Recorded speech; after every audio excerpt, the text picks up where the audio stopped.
Welcome to episode 77 of the High Volume Hiring Podcast. I am one of your co-hosts, Stephen Rothberg. I'm the founder of College Recruiter Job Search Site, where we believe that every student and recent grad deserves a great career, and that it should be easy and inexpensive for employers to hire them. I'm very excited about today's episode, but I'm not going to steal the thunder this time. Instead, I'm gonna be polite, and I'm going to hand it over to Jeanette to say hello and welcome our guest. Hello, you're always polite, Stephen. Hi, everyone. Jeanette Leeds, as you know me, HR tech entrepreneur, and we are here today with JT O'Donnell, and she is the founder and CEO of Work It Daily. So welcome. So happy to have you here today, JT. Thank you, Stephen and Jeanette. This should be fun. I'm ready. Awesome. Okay, so for episode 77, we have as a topic, for those who saw the post before, why employer I can't even say this. I can't even speak today. It's not St. Patrick's Day, Jeanette. What's going on? And I've had like 4 cups of coffee, so I don't know. Authenticate. I can't talk. It's more important than authenticity. I can't speak. I don't even know. We're just gonna call it perimenopause or something. Forgot how to speak. Authentication. Thank you. Instead of authenticity. Like another word. Anyway. Okay. It would be awesome. It would be awe-inspiring. It would Apple. What other A words are there? So I think everyone always talks about so important for employers to be authentic, right? Mm-hmm. You have to be who you are. You don't want to pretend to be something not. So like, I know we were talking beforehand in the green room that you were just on Chad and Cheese podcast talking about this. You were at LinkedIn Connect. Was that last week? And that was a big topic you spoke about. What the heck does that mean? And aside from the fact that like, I can't even pronounce it. So fill us in, like, what is this all about? Yeah. So I saw this trend a while back, and I think I'm really lucky in the sense that I work with job seekers every day. Yeah. And I've watched the rise of AI on both sides, right? So when you think about what's happening, it's incredible. We had this idea that employers needed to be authentic, starting maybe a decade ago. The employer branding specialists that are on here will chime in and correct me, but we realized pretty quickly that brands needed to start to reveal more of who they were as an employer as a way to attract talent, right? And I think we all understand that now. But there's a whole different layer that's come into play, which is authentication. And that is validating you are who you say you are, especially in what is right now the biggest white-collar job recession we have ever seen. Because the rise of scams and problems are unbelievable. And I think a lot of talent organizations, high volume hiring organizations, don't understand what's happening to the job seeker over there. And so I'm going to give you a great example. When I was at Talent Connect, 1,800 global talent professionals, invitation only, sitting there. And I was lucky enough to be the only person brought in to speak from the point of the job seeker. And I say that because they're very far removed from it. Yep. You're very far removed from what's really happening to that job seeker. And so I actually read a post from a job seeker that had gone up 24 hours before I got there to speak about him going through an entire AI generated process, coming from data science, assumed it was completely normal, getting an 8-page job offer, right? Giving all this information in and finding it a little odd that he hadn't spoken to a human yet. Finally swallowed his pride, called the company and said, "Can I talk to HR?" They gave him the email address. He messaged HR, said, "Can I just confirm this offer is real?"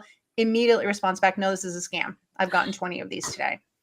Okay. Wow. So this is a high level individual, had been out of work 10 months, and this is the kind of thing that's happening all the time. And so authentication, we already know you're struggling with authenticating your talent. I get that. You're doing everything you can to authenticate the people applying to you are real, but it is also happening on the other side, which is making talent really, if you aren't authenticating yourself, they're not clicking, they're not applying, they're not engaging because they're so afraid of it. Fascinating. So we were hiring at College Recruiter. We were hiring a bookkeeper. I think it was roughly 6 months ago. And when you talk about from the employer experience, finding candidates that actually aren't real, they're impersonating somebody else, they're an AI bot or whatever. I'm about 97% sure that one of our finalists for the accounting role was just not a real, or it was somebody. And again, it was just like, this is a little bit off. This is a little bit off. There were like a bunch of red flags. And And what finally tipped the scales for me was looking her up by name and the address she gave, and the address didn't exist.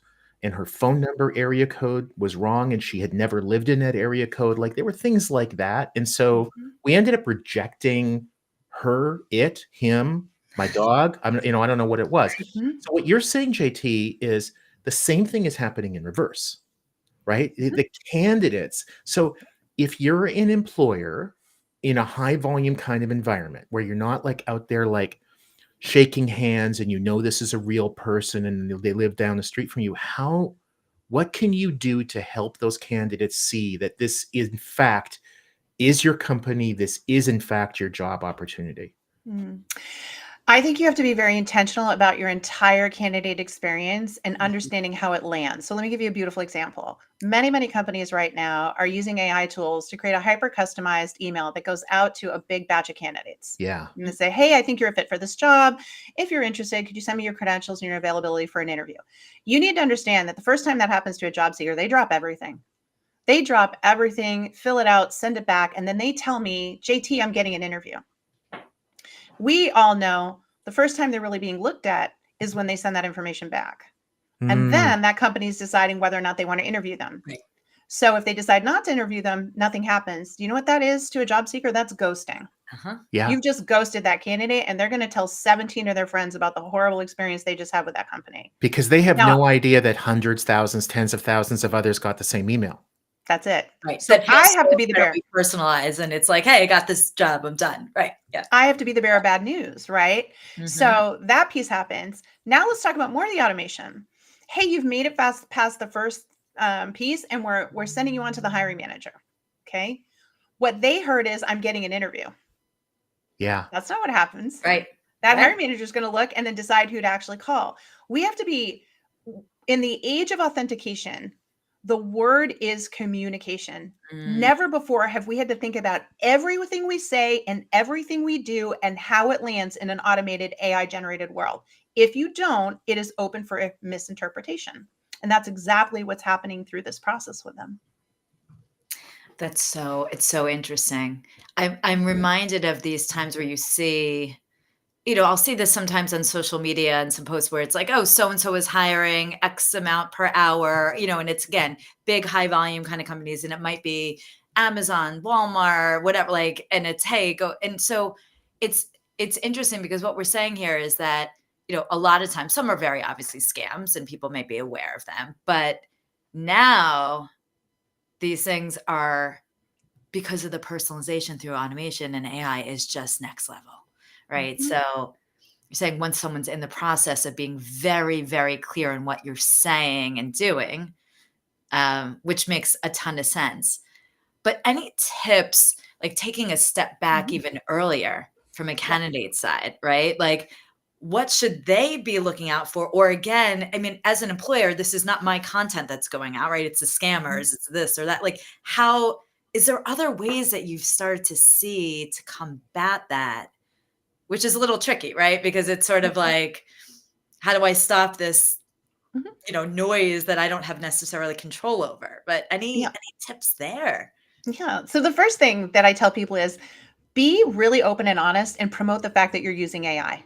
Because the truth is, job seekers want it as much as you do. They understand that AI is here to try to make the process faster.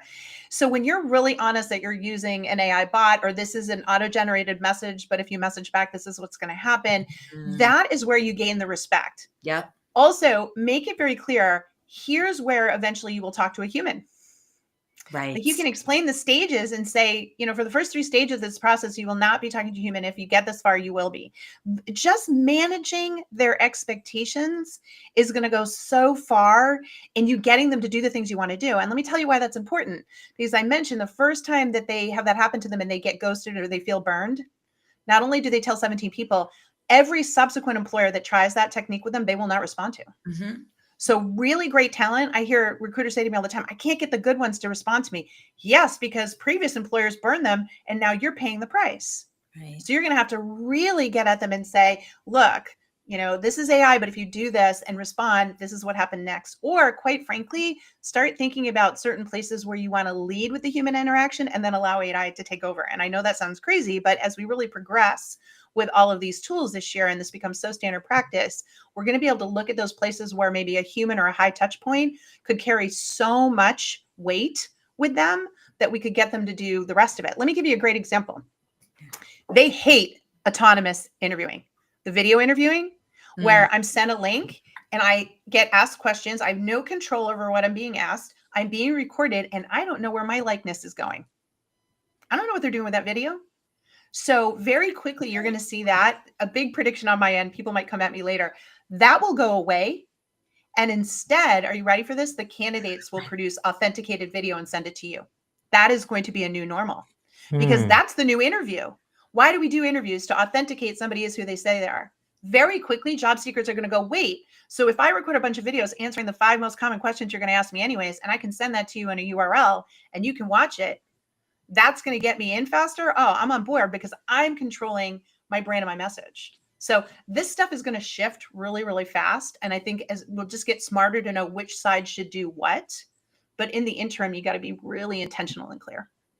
So I think the video interviewing that you're talking about that the candidates really hate is the asynchronous. It's the one way. The recruiter records one video and it's sent out 1,000 times, 100,000 times, or whatever, right? It's kind of the traditional hire view. Yes. Process. And let's talk about that. I had a client go through it with a company, and there were 5 different positions that he was available for. He had to do it 5 times. Yeah. He's like, you can't just take what I did and replace it. No, No, just like copy 5 times. So questions. which leads me into the 3 least favorite words in the English language, ATS. And so some of that might be simply because they're using an ATS and it's not flexible enough for it to share files between applications. You can blame the ATS provider. I think at the end of the day, the employer selects the ATS. The accountability is the employers for stuff like that. But is a strategy that employers should use to bolster their authentication to have candidates apply on the employer's career site, the ATS, versus, say, a job board? Or do you feel like that doesn't matter? Or maybe you feel like, no, you know what, actually the candidate knows ZipRecruiter or Indeed or LinkedIn better than XYZ Corporation. So you're better off having them apply in a job board. So I'm going to take the liberty of telling you what it's going to look like in 2 years, not 10. Okay. And I think that this is where ATS platforms need to be really, really careful. So if we understand what's happening, the data that we're getting, right, is not good data. You have people making up resumes, making up things about themselves, putting that's garbage in, garbage out. Yeah. So that data set by default is not strong. If you know anything about AI, you're hearing a lot about large language models, which is the way AI works really well is when it has a whole language. What's very quickly going to happen with video, because you've heard a picture's worth 1,000 words, right? Mm-hmm. Well, video's worth 1,000,000. So with the way the technology is right now, imagine this world. Recruiter and hiring manager record a chat of what they need in this candidate. They're talking to each other. Yeah, they're on Google Chat, right? But it's recorded. Okay.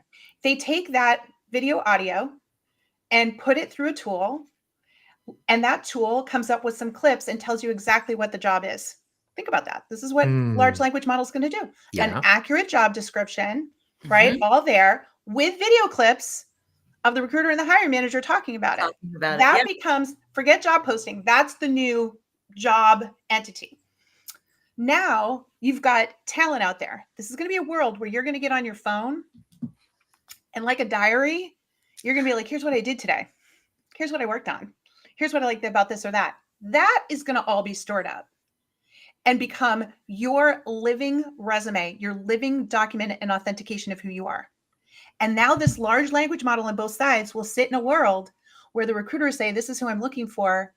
And it can go out and find that person and match them up. Why is that huge? Because no longer does your resume, which is the history of what you're done, dictate whether or not you can get this job. If you can talk about it and you can validate and authenticate and prove and provide the evidence that you can do it, you will be matched with the job. That's what's going to start to happen in 2 years. Yeah. That's what we're already seeing. And I think that's what's been exciting for me. I get it's a little scary, but being on the job seeker technology side and the employer technology side, Yeah. and I'm watching what these two sides are doing, this is where it's ending. This is what's happening next. And so my advice to ATS systems is you need to start thinking right now about how you're going to deal with this new large language model, how you're going to capture that, because all that old content you have isn't accurate. It's not a good source to create and leverage the AI tools. Right.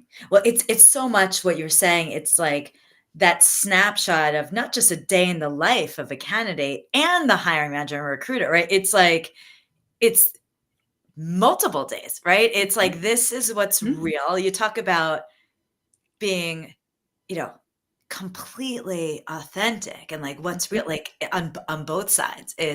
And then just having AI magically make it all happen, match it up. And authenticated. There it is. And there it is. Authenticated. Authenticated, right? They're both real because the technology will be able to validate that. Right. Hey, this isn't a bot. This isn't somebody made up. Hey, they said this in the last 30 days, right? There's so much this is all going to be able to do that ATS can't do right now as it is. So you're going to watch a lot of disruption in the space, and I'm here for it. I am here for the death of the resume. I am. Wow. So somebody who's going to celebrate at a funeral. That's not something that I thought we were going to get into in this conversation. But JT, it has been, as always, a pleasure. I'm so happy also that that LinkedIn is going to be giving you 25% of the gross revenues on this new product. I wish. If not, I can create a fake document that you can probably get authenticated someplace, and you can go for it. Jeanette is awesome, as always, awesome. And we'll huddle up again in 2 weeks. Until next time. Thank you, JT. Thanks, JT. Thank you. Awesome. Thank you. Take care. Bye-bye. Cheers. Bye.